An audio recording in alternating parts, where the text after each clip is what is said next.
Au menu de la matinale des sports en ce jeudi 13 janvier dans Espace Cannes, la Côte d'Ivoire ne rate pas son entrée en lice de la Cannes 2021 qui se joue en 2022 au Cameroun. Victoire des éléphants 1-0 hier contre la Guinée équatoriale. Tout sur cette prestation, cette performance des Ivoiriens avec notre envoyé spécial Rach Nguessan Kwasi dans Espace Cannes. Chez Moussa, la charte du Conor FIF pour l'équipe nationale. Et puis dans la zone libre, le sujet du mini-débat est lié à la prestation justement des éléphants pour leur première dans cette 33e édition de la Cannes. Équipe de production, réalisation Inoussa Dambélé, technique Valentin Kwasi Valka le maestro.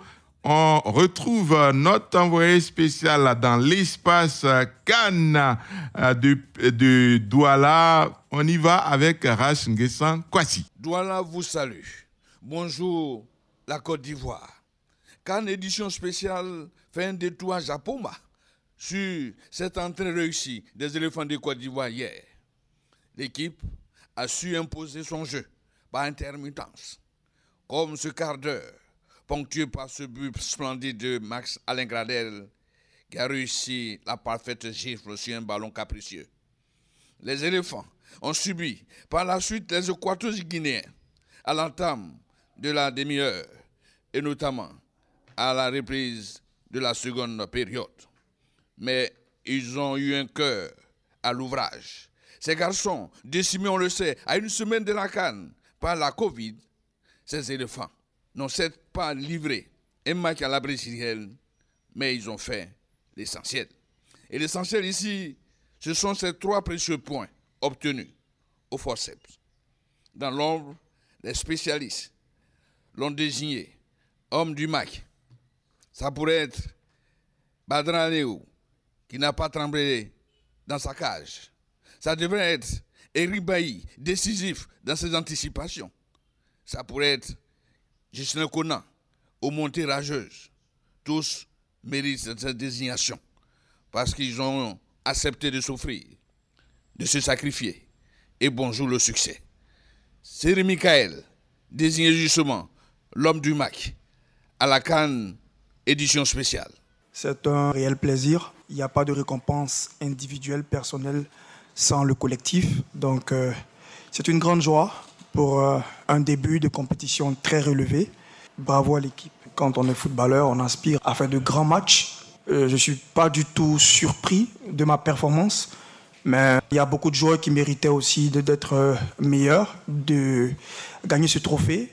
Si ça a été décidé autrement, je le prends avec beaucoup de joie et je vais essayer de continuer sur cette lancée. Nous étions déjà motivés en venant à cette Cannes parce que nous avions à cœur de faire de bonnes choses. Il y a eu ces 2 nouvelles tristes que nous avons appris. Après, ça n'a rien changé à notre motivation, mais ça a donné envie de gagner pour nos 2 coéquipiers afin qu'on bascule de la tristesse à une joie complète, pour eux surtout.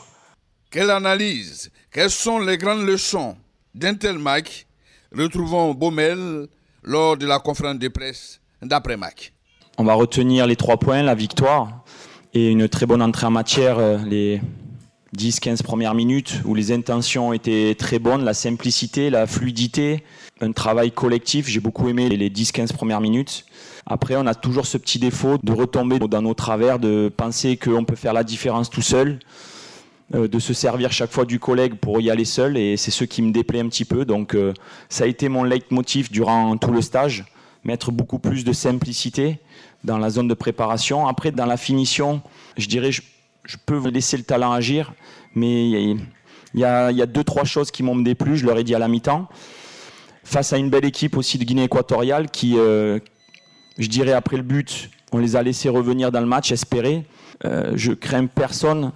Si je crée une équipe, c'est la mienne. Saïd Felak, journaliste pour Canal Algérie.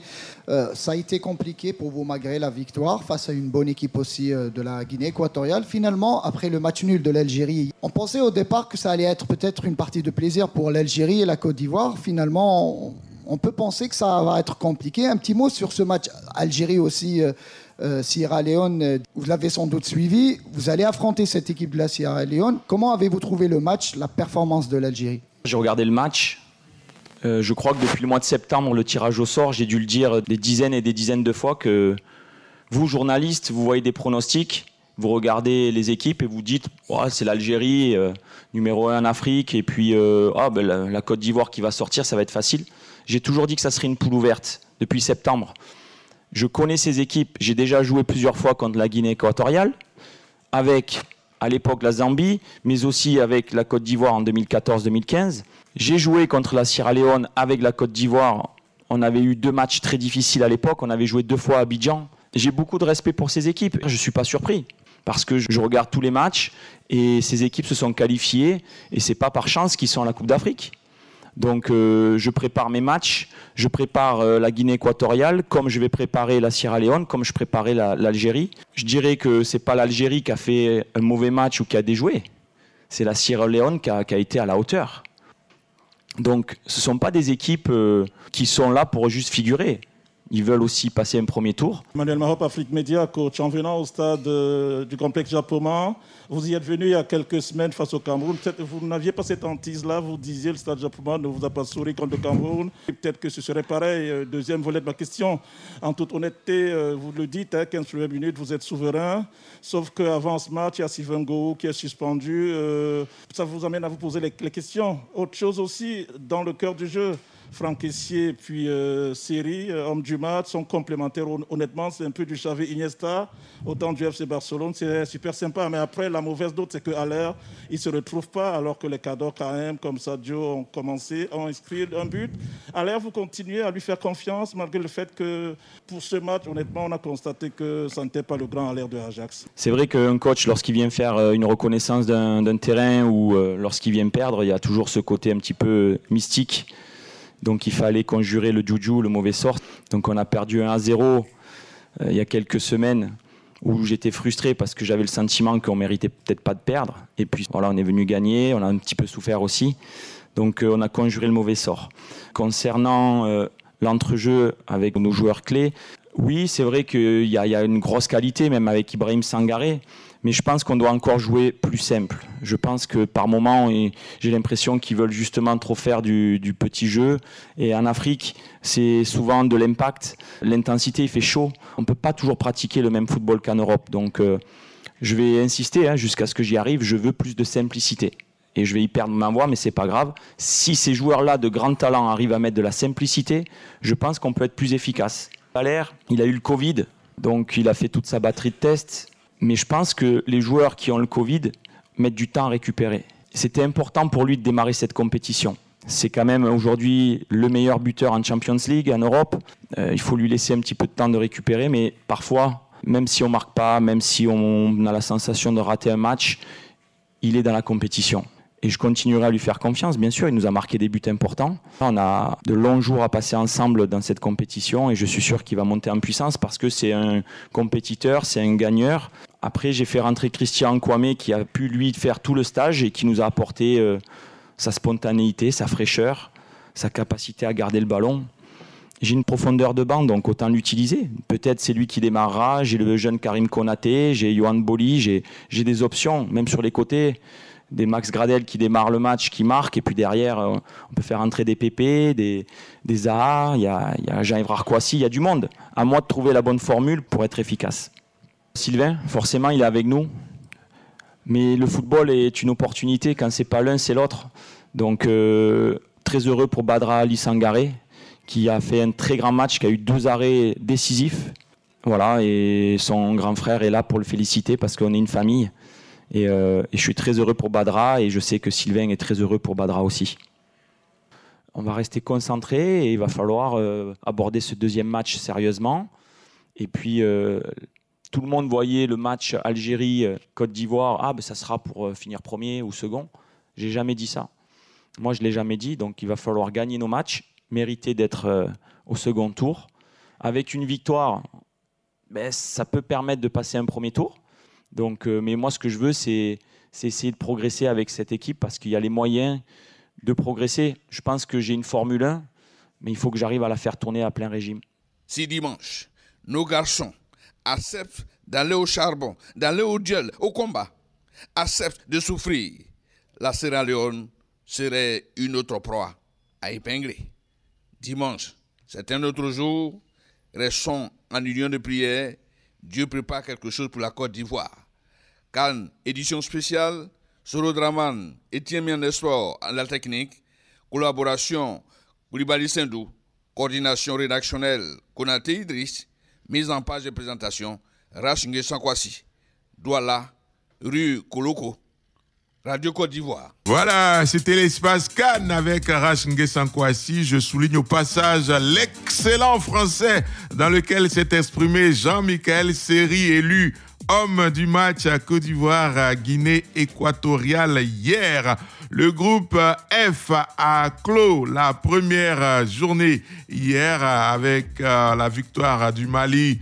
Vous savez dans quelles conditions, 1-0 face à la Tunisie avec l'arbitre qui a mis 2 fois fin à la rencontre, 85e minute d'abord, puis à la 89e.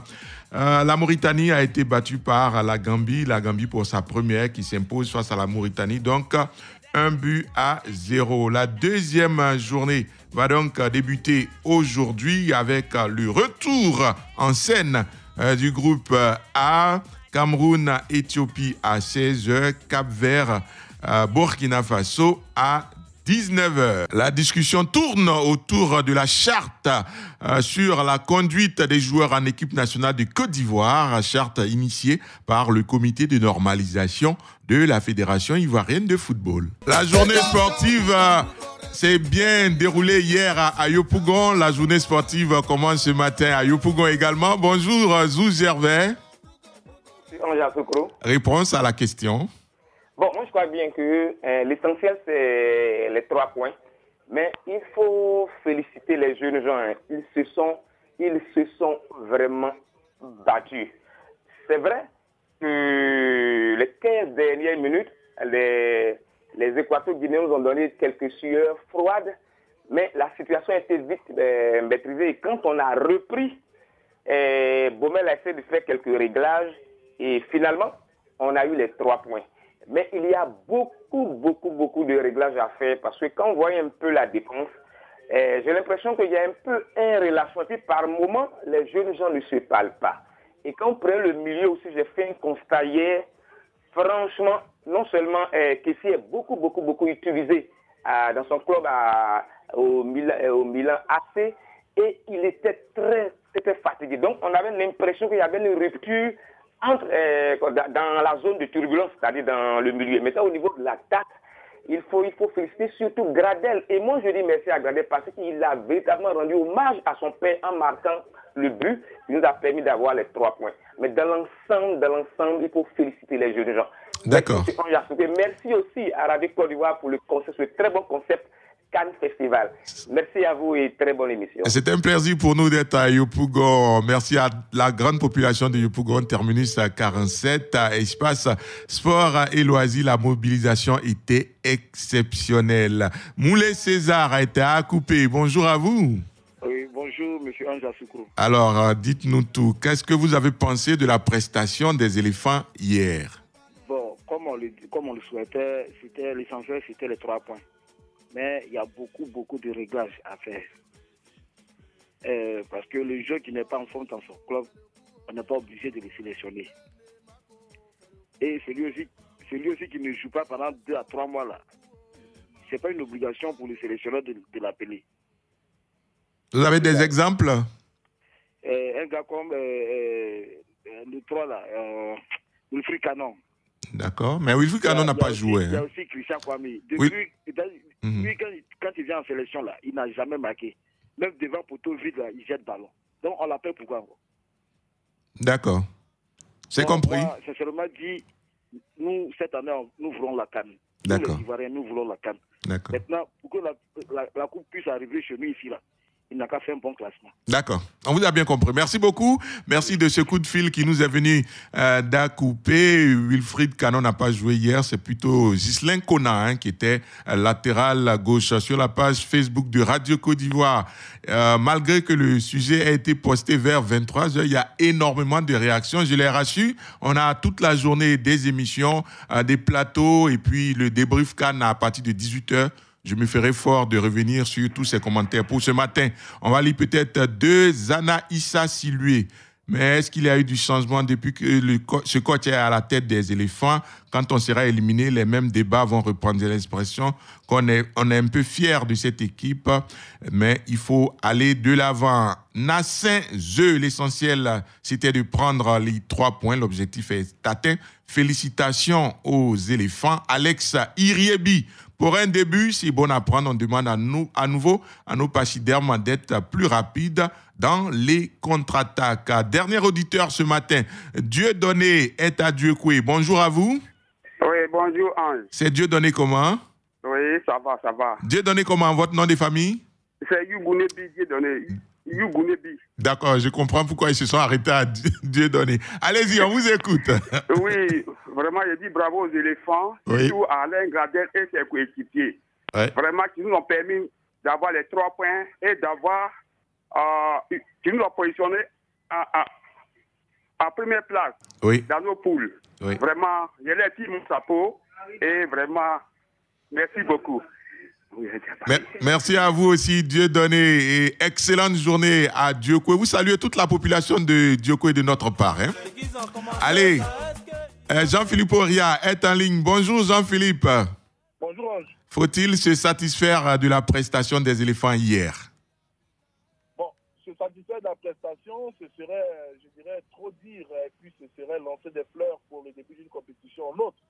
Je dirais simplement qu'il faut se satisfaire au moins des 3 points. Maintenant, au niveau de la prestation, il y a eu du bon, il y a eu du moins bon, et surtout, il va falloir corriger le moins bon. Allez-y. Donc, sur le plan de l'approche tactique déjà, je pense que l'entraîneur Patrice Baumel doit avoir une meilleure lecture des forces, surtout en face de la Côte d'Ivoire. C'est vrai qu'une nation comme la Côte d'Ivoire devrait plus se concentrer sur ses qualités face à n'importe quel adversaire, mais on sait que le niveau du football africain a énormément progressé. Hier, on s'est rendu compte que dans le milieu de terrain, par exemple, les Équatoriens étant surnombrés, nous ont causé énormément de problèmes. Sur un plan un tout petit peu individuel, on s'est rendu compte des limites du choix de Thibaut Maïga comme le suppléant de Serge Aurier. La Côte d'Ivoire est un pays qui a quand même assez de latéraux pas. Et on a vu que les Équato-Guinéens avaient compris que la faiblesse de notre défense allait venir de ce côté occupé par Thibaut Maïga, qui jouait contre nature, puisque ce n'est pas son poste de prédilection, il est milieu de terrain. Au niveau de l'animation offensive, on s'est rendu compte qu'à l'heure a souffert, il était comme une âme en peine, parce qu'il ne recevait pas énormément de ballons. Il y avait un tout petit peu trop d'égoïsme de la part des ailiers au niveau des phases de décision. Donc voici tout un ensemble qui va falloir corriger avant d'affronter la Sierra Leone qui a montré assez tenace face à l'Algérie. D'accord. En ligne également ce matin, Lassina Traoré, bonjour. Bonjour Ange. Avez-vous été convaincu par la prestation des Ivoiriens face aux Dalang nationales? D'abord, en un premier temps, c'est le scénario parfait pour la Côte d'Ivoire qui réussit son entrée dans la compétition avec une victoire. Dans l'ensemble, il y a eu la Côte d'Ivoire alterné le bon et le moins bon face à une équipe assez collective, technique. Et surtout, les Guinéens équatoriennes, de par leur fluidité dans le jeu, nous a permis de découvrir en cette équipe de la Côte d'Ivoire des faiblesses, surtout au niveau du milieu de terrain, de la défense et surtout, de façon générale, une mauvaise coordination entre le milieu et la défense. Et surtout, au niveau du milieu de terrain, la triangularisation Seri, Sangaré et Kessié s'est marché un tout petit peu dans la transmission de la balle. D'accord. Dans l'ensemble, pour le moment, on peut se satisfaire d'une prestation alternée de bons et de moins bons. C'est de bon augure. Il faut aller étape par étape. Et je pense que ça va servir de match de préparation pour la Côte d'Ivoire. Et le prochain match, je pense que les résultats seront faits dans le sens positif. Merci beaucoup à vous, Lassina Traoré, également à Jean-Philippe Auria. On va s'arrêter là pour ce matin. On a des plateaux à 15h et à 18h. Les commentaires pourront y continuer. Tout à l'heure, à 8h, ce sera le Flash Afrique avec Martha Kissi, notre équipe de production, réalisation, Inoussa Dambélé, technique, Valentin Kwasi, Valka, le maestro. Bonne journée et à demain. Radio Côte d'Ivoire, Abidjan 88.